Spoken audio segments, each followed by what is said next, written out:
sugary substances, or even if you have to eat sugary substances, you should brush morning and evening, and most importantly, you should brush before going to bed.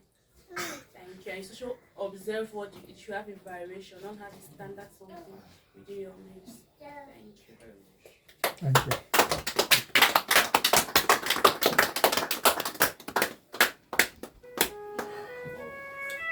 Talk about scheduling a dental care treatment for you or for your children.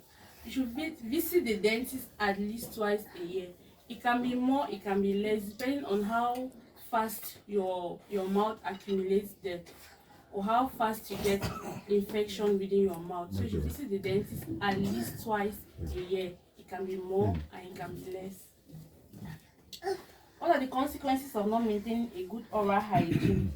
Firstly, you are going to have tooth decay and cavities. The teeth is divided into inflamed. And if left untreated, it's also going to lead to another complication. The thing with dentistry is that when you leave one thing untouched, it's going to evolve gently to another complication.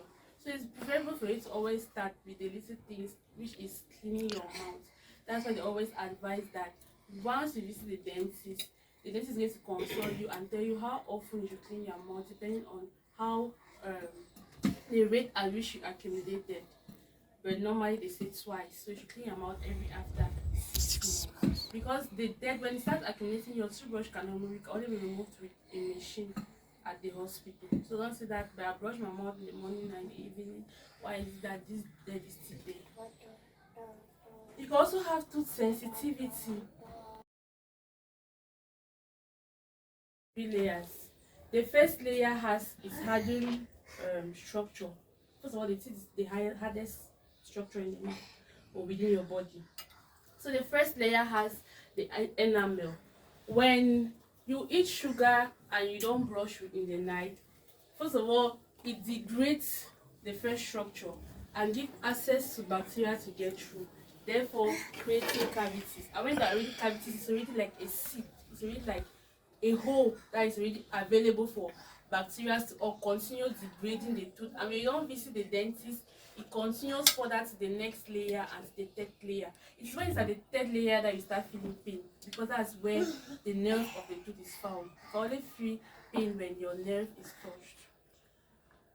Are we together? Yeah. So apart, you can also have tooth loss, because the end product of you not going to visiting the dentist the first time you have a toothache is going to lead to something else, another complication also. You might finally have to lose that tooth. And it can also lead to abscesses. You always see people with inflamed jaws. That's really complications of an untreated tooth, or somebody that does not observe a good oral hygiene. You can also have systemic health issues. Like I said, the mouth is just an open way to other systems within your body. So you can also have respiratory infections. You can also have heart diseases and stroke. You can also have diabetes. And all this is because the mouth will just help transfer the bacteria that is within your mouth, the lungs, or the heart. So I'm going to end there for that. To the table. Thank you. Thank you too. What I had in mind has finally been unfolded. They said teachers talk too much, but this time I will not talk that lengthy. You're welcome, brothers and sisters. Thank you, thank you.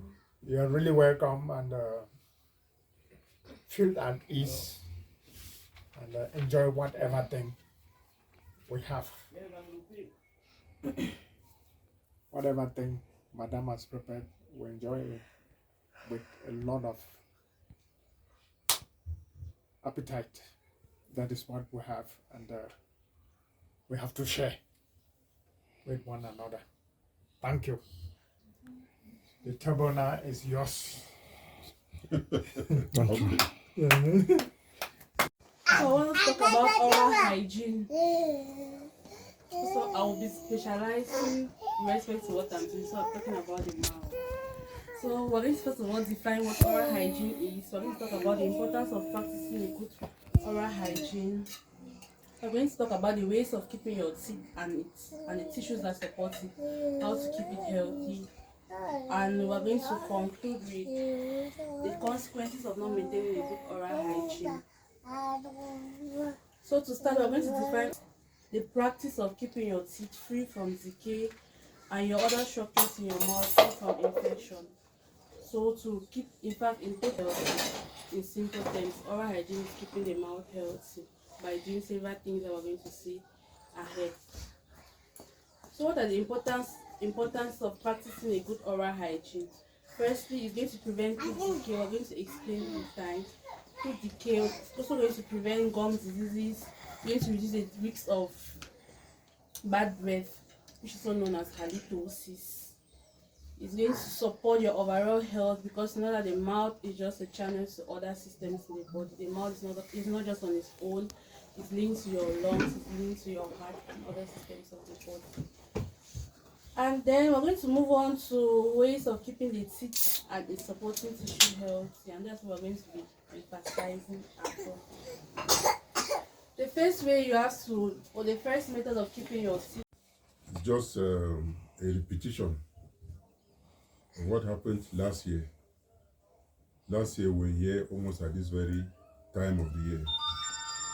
So it is a wonderful privilege that we are all in health. The family too is waxing strong, growing from strength to strength, as you can even see on the wall. So many changes have taken place. We now have a lieutenant in our midst. Can we cheer for the lieutenant, please? So this family is getting blessed. And who knows? It is because of this unity. Where a family is united, the Spirit of God automatically comes in and the blessings flow. So I think this home is getting its own fair share of the blessings. So this morning we were with sports, and as our program shows, the Ataras family opted to give us a bite, to give us a breakfast as they did last year. So when I turn my eyes, I see the table charged. And I don't need to talk long because we don't talk much when there's so much on the table. We need to spend time scratching what has been arranged on the table instead of spending time with on empty words. So I don't know whether you have a word for us.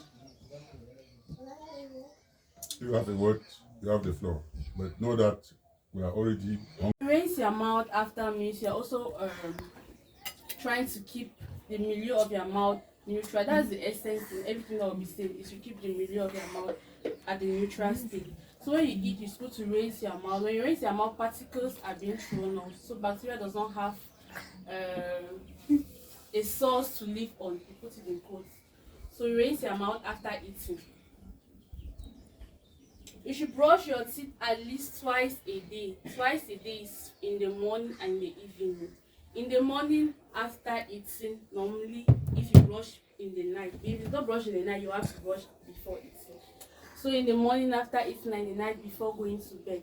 And if you want to ask me, I'll say that the most important time of you to brush your teeth is in the evening. Why? Because within the day you have what we call auto cleaning within the day. As you speak, as you eat, whatever thing you're doing with your mouth is active. So you're automatically cleaning your mouth. But in the night, you're stable, you don't talk, you are sleeping. It's at that time that the highest activity of bacteria is being carried on. So if you want to even choose one time a day to brush your mouth, it should be in the night. So I'm emphasizing on the fact that you brush in the night before going to bed, and at least you should brush twice a day. Foods. When we say eating healthy foods, it means that you have to eat a balanced diet. You should not be eating rice every day. You should eat a bit of rice, a bit of vegetables, a bit of fat and oil, and so on. This 6 lines of food. Don't be constant with one food. There should be a variation. And you should also avoid sugary snacks. Sugary snacks are things that have too much of sugar, if you put it that way. So, for example, I'll use the example of chewing gum because that's what we always emphasize on. Chewing gum is the good chewing gum and is the bad chewing gum. In respect to the cost, the one that is less cheaper is the bad chewing gum and the one that is more costly is the good chewing gum. The good chewing gum has what we call xylitol in it. And that chewing gum, because when you eat food, the medium of your mouth is acidic, so you need something. The pH of your mouth is always supposed to be neutral. It's supposed to balance up. It's not supposed to be more basic, more acidic. So when you eat food, you render the mouth acidic.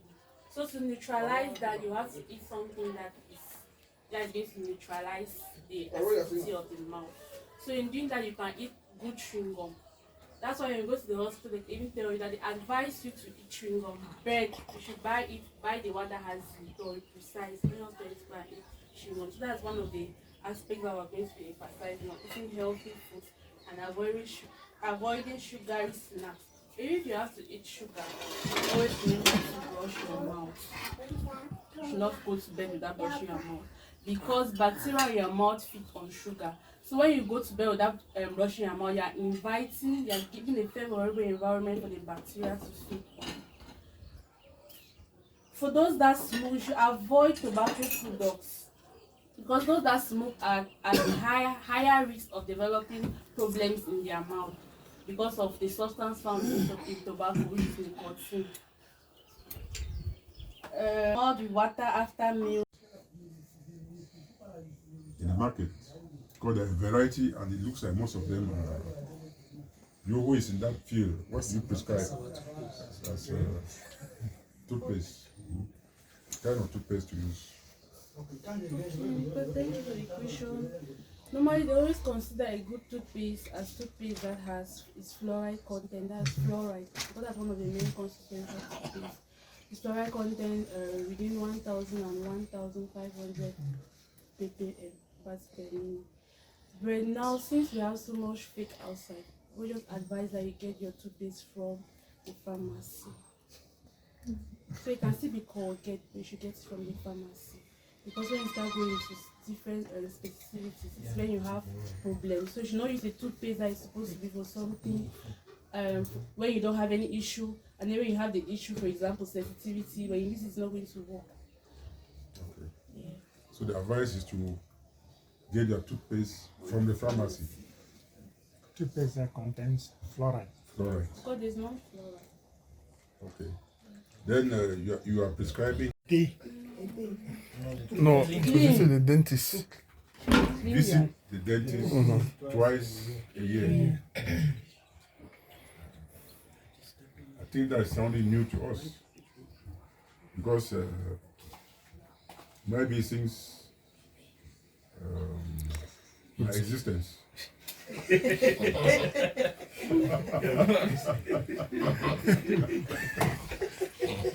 But I mostly know we of this family do not have teeth problems. Age of 100 was still eating sugar cane even with the notes. Fried And maize. it really did not lose Any of this. his teeth. All were there, even up to, so he was still eating sugar cane, tronkanda. So that's why you find most of us, and even our parents, very few people lose few teeth. So we are really blessed in this family when it comes to dentition. Nevertheless, as you say, we are encouraged to visit the dentist. Just visit the dentist and have a flush. I think you enjoy it. It's going to give you good breath all the time and resolve most of these problems that she is highlighting. If there's any other question,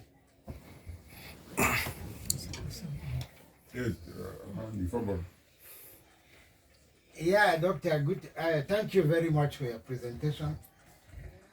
Thank the organization for bringing up this kind of idea. I am a sociologist. I don't need to overemphasize. So I have a sociological look of it. And I want us to look at the gravity of the problem. You know, before I get my people to begin to wash their teeth. I had to use this approach. So I had to tell them that I saw somewhere, so I'm just trying to verify what I saw. That the number of bacteria that in the mouth of a person are more than the number of people in the world. The number of Bacteria Let me finish. in the mouth. More than the number of people in the world. Yes. And then I explained to them that one bacteria reproduces after every first time. Within 1 hour, you should be having almost 144,000. Million. Then within 2 hours. So if you have to spend the whole night for how many hours? By the time you get up in the morning, you should be having billions of bacteria in your mouth. And just imagine if you don't wash them. And then in the evening, you should be having how many? It should be 500 billion. That's why the mouth is stinking. So, then my first question is it really true that there are many bacteria in the mouth than there are people in the world? And if it is true, then it means that the rest of the issues are correct. If it is not true, then you can highlight on it. Okay, thank you for your question. I think the person was just trying to emphasize on the fact that your mouth is a host of so many bacteria, not that it's actually more than the number of people in the world. So it was just to say that actually it multiplies at a very faster rate, especially when he has the environment. yes, he has a favorable environment for it to multiply. So I'm sure that's what the person was trying to. Just imagine So a yes, madman they who are has many- never washed his teeth. How many bacteria? Alright, although coming out. Well, how can we take care of the gums of the children when they are going? Like normally, like this child is having 2 teeth in the mouth. we should be taken care of. How can you take care of them? Thank you.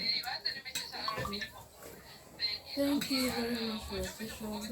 Normally, according to lecture, they tell us that at the appearance of the first tooth in the mouth, the child should exercise oral hygiene, but not with the utilization of toothpaste.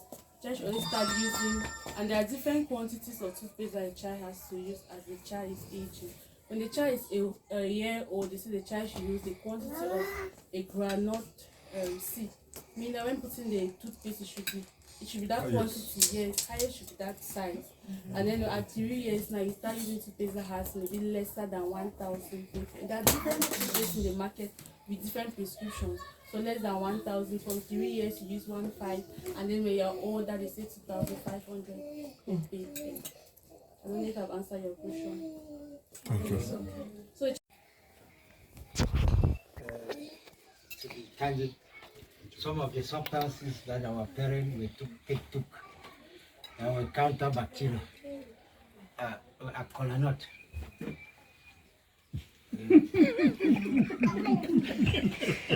Socialist. Were very effective. Bitter cola, very effective. If you want to chill mouth odor, roasted bitter cola, you see. It's no cola. the problem with cola is that it's going to solve it, but it's going to give you another problem. It's going to give you dyschromia. You're going to have teeth discoloration. That's the problem with cola nut. Our parents had teeth coloration, there was no problem. Okay. Doctor, Please let me. So, which do you prefer? before are you saying that you validate color for that the problem, the only side effect is coloration? No, I don't know about it curing mouth odor, but I know that it gives discoloration to the teeth. So if you have to try it for mouth odor, know that it's going to give you another side effect. Okay. Just like any other Is medicine. it related